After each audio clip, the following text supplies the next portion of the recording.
Welcome everyone to Sounds our good. 13th episode of Slow Living, a webinar series driven by sustainability rooted in community. Today we have a very special guest. I'm honored to welcome Scott Fulbright as our guest speaker on today's episode. Scott is the CEO and co-founder of Living Inc., a local biomaterials company developing sustainable pigments and printing inks. The company produces a variety of ink products for textiles, packaging, and publication. The process developed uses algae instead of petroleum based. So on this week's episode, Scott will be discussing current projects Living Inc. is working on and elaborate on how Living Inc. became what it is today. For those of you joining us today, before I turn over the mic to Scott, I would just like to remind the audience that we'll have a Q&A section at the end of Scott's presentation. If you have any questions during, please send them in the chat box and I will make sure to call on you so you can ask him personally. So without further ado, Scott, the floor is yours. Thanks, Kevin. Thanks for that introduction. Let me, let's see here. So should I share my screen, Kevin, or? Yeah, you're all set. You're all set to share your screen. Start video, let's see. Let's see, I don't see that feature yet.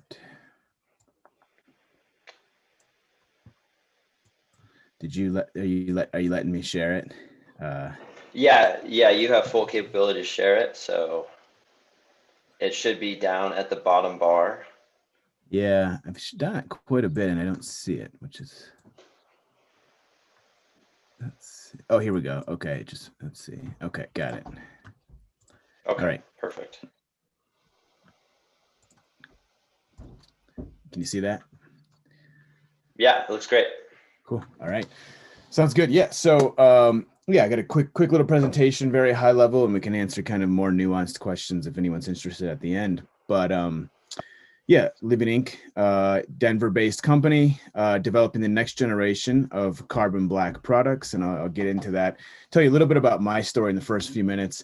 Did my undergraduate research at Michigan State, and needed to make a little bit of money as an undergrad. So, and I wanted to get some research experience. So I jumped into a lab that was studying kind of algae blooms. And so this is a picture of, Kevin, can you see is it one picture or is it presenter screen? It's the presenter screen. I'll just swap this. How's that? Yep, there you go. Yep, you're okay. Full screen now. Looks great. So yeah, basically, you know, I was working as an undergrad and I realized that, you know, the problem we were trying to solve is why algae was growing so fast and kind of how to stop it from growing. So, you know, I was doing field work and I realized, you know, maybe algae is a really great source of material because it's, you know, in some cases problematic and it grows really fast and kind of a source of biomass to do some interesting things. So I wasn't the only one that was thinking that. A lot of people were thinking about that. So I got actually, after I graduated, get hired in at an algal biofuels company down in Texas, growing algae for biofuels. And, you know, just saw a ton of potential here, but also really, you know, when you get into industry and you start doing this at scale, you start to realize there's a lot of challenges from biology to chemistry to engineering to business. And so after this experience, it was kind of my goal to develop a company in the future that actually made tangible products that had a sustainable aspect to it. But also that was a tangible product that people could use every day. And, you know, a lot of, you know, biotechnology in general is very pie in the sky. In 10 years, we'll have something that works. And I'm patient, but I wanted something a little bit sooner than that. So kind of on the job learning at these companies, realized I needed to learn a little bit more. Went to Colorado State University and got my PhD. Met a guy, this is my co-founder, met Steve Albers, my first day of chemistry class, and we both said, let's use microbes or, you know, bacteria or algae to make the world a better place. Didn't really know what that meant at the time, but you know, after years of doing PhD research and then also kind of brainstorming on the side, we came up with this random idea that is, I would say, very novel, of using algae as ink. And so I remember calling him and I pitched him the idea, and he kind of said, that's a silly kind of stupid idea, which I like to hear. If it's stupid, it means it's got a chance, right? It's out there. So we actually started growing algae in his in his house actually. And so we had a couple early on products that were kind of niche, but yeah, just growing up algae and just always brainstorming different things that we could do. And used to go in my backyard, and my wife would say, like, where'd you go? And I would be doing an experiment in my backyard at like 11 p.m. and just realize that this is an interesting challenge to try to do novel things that no one's doing or thinking about. So we moved from my co-founder's bedroom actually to a little bit of a lab space after winning a $4,000 business pitch competition. Looking at this picture, I realized how much work there was still to do. At the time, I said, we got a lab. Look at how great this is. And I realized how empty that is now. So that was day one. I had some lights to grow algae was number one. Just to kind of demonstrate the progression. We now have kind of a pilot / commercial plant in Commerce City where we make, we make ink, we make pigments. And we actually just printed about 5 million packages this year with one of our Colorado-based partners. So, one of the things that, I realized as I was kind of putting this presentation together is that everything is people, from the start of the ideas to getting the work done to finding partners that would actually use the product. So we first made our product and no printers that we talked to were interested in what we were doing. And then I finally on LinkedIn messaged a local business owner who had just purchased an eco-friendly packaging company called the Eco Enclose in Louisville. And he his name's Kyle Wenty, and he basically just said, come over today. Do you have a product to print? I want to do this. And so looking back, this is one of our first print jobs at Steve Sitting By. We were coming in and we were, helping the print operators clean the plates and, just hearing, what the users were thinking of the product, because in the end we can make the best product in the world, but if no one uses it, it doesn't have an impact, right? So I think that this company Eco Enclose has played a huge role in adopting our technology, demonstrating that it works. And so that's kind of now we're printing in some of the largest printers in the world, in Asia and Europe and the Middle East and things like that. So from the technology side of things, I always talk about ink and carbon black, and people kind of look at me like a deer in the headlights. And basically I say, look around your room.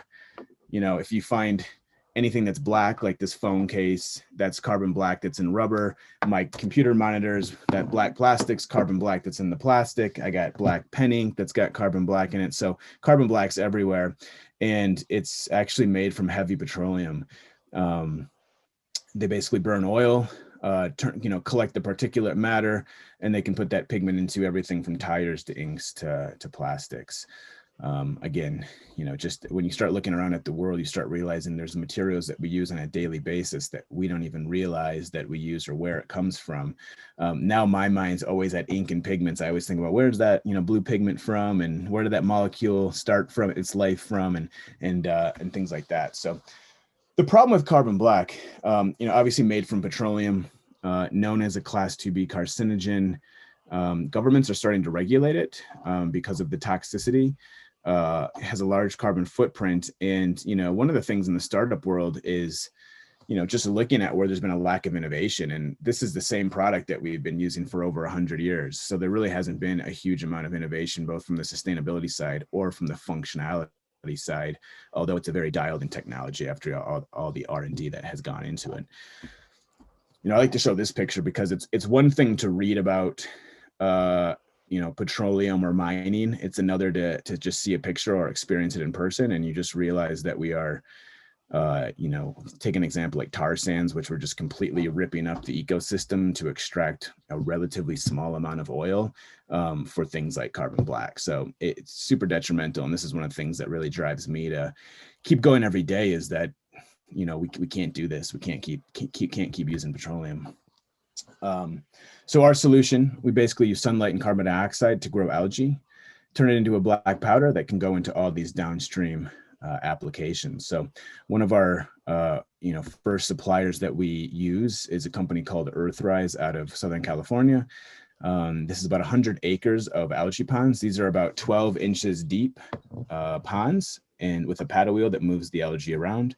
So whenever the sun's out, the algae is growing, and it divides about once every day. So it's a very fast growing crop.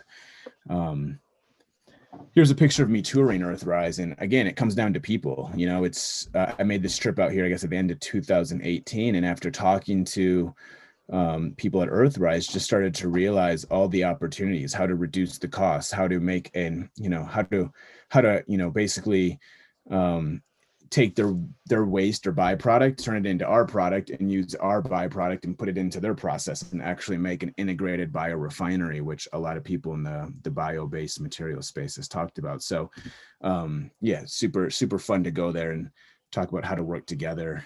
But in the end, right now, we buy their byproduct. So they grow algae and they extract a molecule that's a blue molecule that they use for natural food industries.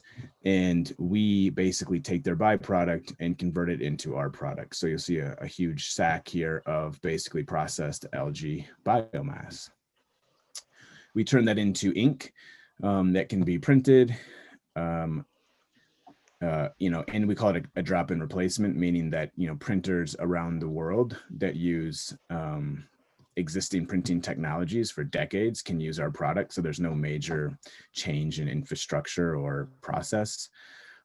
So right now we can print on cardboard, or film, plastic material, paper, and even have a screen printing ink for textiles and garments. So we put these products into a variety of different plastics.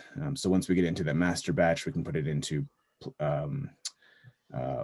plastic caps like this. And, one of the sexier products is a motorcycle where the composite's actually algae pigment in there rather than carbon black. And our whole value proposition is that on the left there is algae black, which you can see has a very nice density. It's a very nice black color, and carbon black, which is also a nice black color, but we can actually kind of compete based on that black color. And that's always been a challenge with carbon black alternatives is, can you get very black? And then also, can you be UV light resistant? So that motorcycle that's probably supposed to last decades, that needs to stay black, and our material allows that to happen both on packaging and other materials. So our value proposition, 100% renewable feedstock, meets industry specs, as I was just talking about with the color, drop-in replacement with the printers, so we make it very easy to use and adopt, 100% safe materials, innovative marketing opportunity. That A drop that we call it, that's a trademarked ink kind of logo that we've put together. So every product that's printed with algae ink has that A on there, because a lot of people have seen soy ink in the past, but soy ink was developed in 1960. We still have products that use plant-based oils, so it's not it's not mutually exclusive, but this A is kind of interesting because it makes people think about, well, what is A? And we've talked to people in packaging departments that have no idea what ink is, because the printer usually makes those decisions. So kind of an educational component to our job. And then really the most exciting opportunity out of all of this is this negative carbon footprint reduction by potentially 200% compared to traditional carbon black. Here's just a slide demonstrating that this 200% reduction, and some data that we just got back recently, which I find very interesting. Hopefully it's not too technical. Is we basically, our pigment's 100% bio-based, so it's all algae, and we basically did a test to look at the isotopes of carbon. If you were to take a leaf off a tree and put it through this test, it would be 100% atmospheric derived CO2, meaning that it's a bio-based material. When we looked at our algae, we said, oh, this isn't right. We're 100% bio-based. Why is 75% of the carbon coming from, supposedly fossil, or, basically non-bio-based materials? And the reason is that the algae farms that we work with actually pump CO2 from fossil fuel derived sources like coal plants, cement plants, natural gas. And so what we're actually doing, what this graph demonstrates, is that we're actually concentrating industrial CO2 into our pigments. We're locking that up for well over 100 years. And that's what allows us to have that carbon negative process. So this is an exciting slide to me. I don't know if others think it's that cool, but yeah, the difference between what algae does and what other plants do is other plants just use atmospheric CO2. Algae, you can just pump industrial CO2 into the pond, and the algae convert that carbon. So kind of beyond the technical side of things, we've had a lot of interest from, global brands, ink manufacturers, and specialty chemical companies. When we started this business, about 5 to 6 years ago, there was interest, but not a lot of follow through. And I would say that, especially in 2020, there's been just a massive amount of follow through where brands aren't just saying we want to do sustainable things. They're actually acting on it, moving forward on projects, buying products, talking about partnerships. And so that's been really exciting for me, and kind of a hope from a sustainability side that people are actually, acting on this talk rather than just kind of talking about it. So where are we at as a company right now? I would say that we've kind of gotten through technical validation. All the ink that we've tested works on all the different materials and with different printers. We got a pilot plant that we can make, several hundred pounds of up to 1,000 pounds of ink per week. We validated that there's a market there and that people want this, including some of the biggest apparel companies in the world. Next up, which we're kind of starting through, is the commercial production, testing different types of algae material, and then building out kind of a larger scale pigment processing plant. So kind of scaling this up from pilot to real commercial. And then ideally, phase 3 here is kind of raising a Series A round of funding to expand the pigment processing plants. And what we want to do is co-locate these plants. So what you see there on the map is actually locations where there's groups that are processing wastewater treatment. They're using algae to absorb the nutrients so that there's not runoff causing kind of algae blooms in the coastal regions or lakes or rivers. And so we can co-locate with these groups that are producing a lot of algae and process the material right there. So there's no shipping, energy, carbon costs. So co-location is kind of what we're thinking there. And then, again, I kept, as I put this together, I just realized every good thing that's happened to us has been about people. Just for anyone out there or startups or anything like that, I woke up one morning and I said, we have some cool things going on, but no one knows about this. And reached out to the editor of Ink World magazine, which is the ink, I don't expect most people to read it, but it's one of the ink kind of trade groups that a leading trade group. And I emailed their editor and just said, hey, we got a cool story going on. Would you be interested? And he's like, absolutely. So he wrote this story, and at the end of 2019, we were the #1 most read story in the space, to me demonstrating that there's a need for innovation and sustainability, and people are very interested in it. Again, it was, it's been a few individuals who have said yes that have been able to get us into the media or have been able to get a supply of algae or to use our ink product. And, the people that matter most to Living Ink are, the people here, our team, who's kind of made up of mostly scientists and engineers who have kind of gotten through that technical validation. And, we've used our advisors, pretty wisely in developing both business models and technical products. So, thanks to my team there. And, my summary is that when I look back, it's all about the people and people doing things and relationships. And as a technical founder, sometimes it's easy to stay in my basement and look at spreadsheets or to go into the lab and do science. And then I realized that it's all about the people all over the world that help move the product, learn about the product and things like that. So happy to answer any, technical or business questions or anything like that. And thanks for everyone for joining today. Scott, thank you for that presentation. If you want to screen share it back with me, and then we can get to the Q&A section. But honestly, can't thank you enough for that presentation and the insight.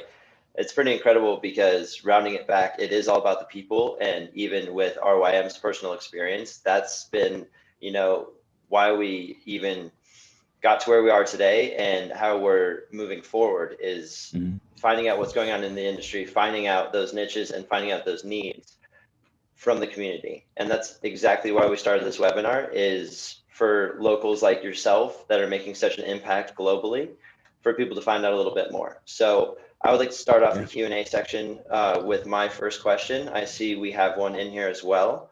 But my first question is, what is the most challenging aspect of growing algae specifically for commercial production? Yeah, I would say, most of it's related to efficiency and cost and keeping the costs down.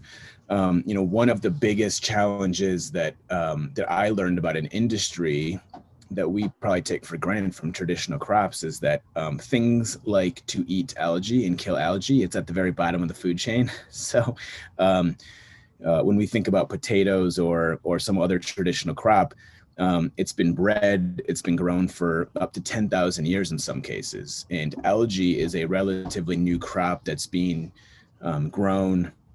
And so there's stories where algae farmers say, I've got this great pond full of algae, and they come back 24 hours later and it's been completely killed by a bacteria or a virus. And so that's what I did my PhD on at CSU, was really trying to understand some of these crop management strategies so that you could get really robust growth, but most importantly, consistent growth. So that's one of the biggest challenges from my biased experience. Definitely. Thanks for the insight. So I'm actually going to unmute Mark Sarkeesian. He has a specific question that he would like to ask you. Yeah. Mark, you're unmuted. Thanks. Excellent, excellent presentation. Thanks. I had just two quick questions.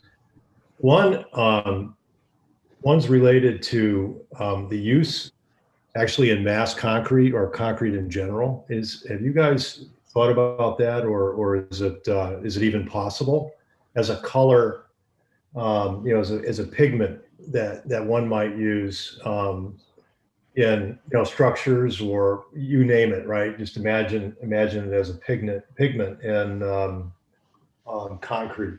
Any thoughts on that? Yeah, we've actually been approached by one group looking into that, and we've been approached by a lot of groups looking at all other materials from polyurethane foams to, like I said, the PLA plastics and things like that. So yeah, we've thought about it. I mean, one of the challenges for us is the focus, and in that kind of phase 2, phase 3 of as we scale up, those are the applications that we're looking at when we kind of drive costs down and the scales there.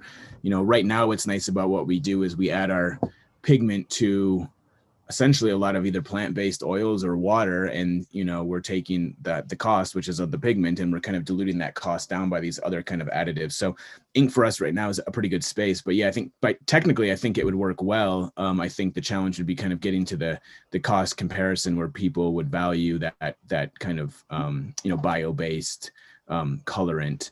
One of the things that has impressed me with the world is how large scale everything is in these commodity spaces, and how cheap everything is based on kind of the global supply chains and the suppliers and things like that. So cost would be kind of my first concern, but yeah, I think there's a ton of potential there. Yeah, I mean, if you think about the use of concrete, a lot of it is let's say chemical rich and not great for the environment. So yeah, maybe it's just something to think about, because the use, as you can imagine, anywhere from driveways to structures could be something that is an environmental, an environmental idea that might take hold. The other question I had was, over time, does the ink, and have you guys tested this? Does it fade over time, or does it hang on to its color? So for the most part, it doesn't really fade. After a while, like a traditional carbon black or anything, it will start to kind of break down a little bit, but it's very, very robust and would not be an issue in the ink space, based on the results that we've seen. And in some cases, it's actually more resistant to fading than traditional carbon black due to the chemistry of it. So that's we have a whole nother part of the business that I didn't even talk about, which is developing colors. And that's one of the big challenges, is that the colors are very essentially biodegradable and are too fragile for some of these applications. Things like e-commerce, where a box comes to someone's front porch and gets kind of picked up right away. We have some great products that we'll be rolling out soon. But so the color fading is not a concern. But I agree with you, Mark. I mean, I think the concrete is a great idea, because part of what I see right now is, like, I saw a company like Google who's buying carbon credits, which is great. Right. You buy carbon credits, but in the future, why not use materials that are carbon negative and throw them into your computer keyboard plastic and concrete, and you're basically capturing this industrial carbon in putting it into a sink like a parking lot or like a keyboard. So rather than just buying carbon credits, my whole take is maybe we should start implementing carbon negative materials into supply chains, so we're kind of taking care of two things at once. Yeah, excellent point. And I think one last thought is, there's a push out there in the industry to actually come up with ideas where you're cement free in concrete. So that the cement is what usually has the biggest impact on the environment in terms of making it and so forth. So this idea in the mix of all of that might really matter when we're talking about carbon emissions. Anyway, it's exciting, really exciting. Hey, one last quick thing. You mentioned it being used in what seem to be other products, and my question is related to coatings. Coated steel, or instead of painted steel with your traditional materials. Is there an application for that as well? Yeah. I mean, definitely. I mean, that's kind of the, we kind of bring the pigment solution, which I think we're the only company in the world using a bio-based pigment right now. And then, we can basically work with, formulations that, or materials that exist out there to basically make it stick to other materials. That's one of our challenges as a startup is we'll have some, like some huge company, some of the biggest companies in the world saying, hey, can you make ink that sticks on this glass or this tin? And, the answer is yes, but we then have to kind of develop it and tweak it to then get it to market. So that's why we've been pretty broad on kind of cardboard, paper, and just kind of getting some of these low hanging fruit. But to answer your question, absolutely. Any coating that I see that's black, I feel like we have an opportunity to get it done. The other thing that we're starting to focus on is kind of some of the other functional differences between our product and carbon black. When you start talking to ink companies or coatings companies, you realize that they want things I've never thought about, like anti-static coatings. I've never thought about that until like 2 weeks ago, and someone asked, and then we found out that, oh, this actually might dissipate static, which in some applications is important. So I think there's definitely potential in some of these other coating spaces. Excellent, Scott. Thanks. Thank you. Mark, great questions. Really appreciate that. To kind of go off of Mark's question, as well as a question I have for you, Scott, are you at all worried about the water intensity that algae-based inks have to undergo, such as cement too? Cement is heavily water intensive. So are you worried about shortages, anything like that for production use? Yeah, it's a really good question. And I think it's something that should be brought up in the algae space because it's an aquatic organism that grows using water. So I was in New Mexico and Texas when in 10 years ago, when there was this big push for, algae biofuels will solve everyone's problem. And then, that was one of the first questions, was like, how much water do we need? And how much water is in the desert? Like, not that much. There is some salty water. I mean, part of the algae story has been you can use salt water to grow it. You can use low quality water, wastewater. And so, this algae grower in California is very impressive at how they are able to recycle their water so they can harvest their algae and put that water back into the pond. Evaporation's still going on, so there's still going to be water usage. And, as we scale, we do see some of these companies that are, around the world. Some of them are currently operating, others are kind of coming online very soon, but the groups that are growing algae off wastewater, because in the end, that's just wastewater that's already there. It's been around for decades. It's going to be around for forever. And actually using those nutrients and using the water from those processes should really help take care of both, reducing carbon and, that water load. But it's a great question. No, absolutely. And I completely agree about the repurposing aspect, because like you're suggesting, a certain industry that you're trying to become, net zero in or negative, you certainly don't want to take away from other natural resources. So I really appreciate that insight. Well, we are at the end of the webinar. Everybody, we really appreciate you attending today. Scott, can't thank you enough for being here and giving us a little bit more insight into your world. Seriously, can't thank you enough for it. We're very honored. To everybody who was in attendance, thank you. And we like to say, respect your mother and respect each other. Everybody have a great rest of your evening. Thanks so much. Thanks, everyone. Thanks, Kevin.